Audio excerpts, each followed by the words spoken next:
In this video, I'm going to show you how to hide password visibility on Samsung device. So, if you have a Samsung phone and you want to hide your password whenever you're typing it completely, whether online or offline, like this, you can see my Samsung phone is popping up my password whenever I type this.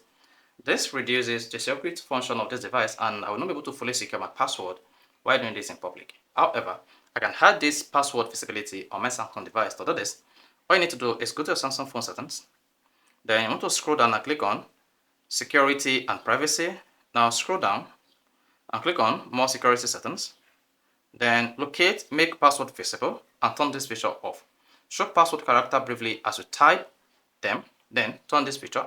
Once turn off this feature, your Samsung phone stops showing password character briefly while you're typing them. And this is exactly what I mean to say, that you can actually hide your password visibility while typing them. Now swipe up and then type in the password. You can see the password no longer comes up briefly before it is entered on the column. So with this, you can easily hide your Samsung phone password visibility when you're typing it, and this allows you to use your Samsung phone device conveniently while in the midst of the crowd. So if you found this really helpful, you want to hit the like button, do not forget to subscribe to our YouTube channel for more quality videos just like this.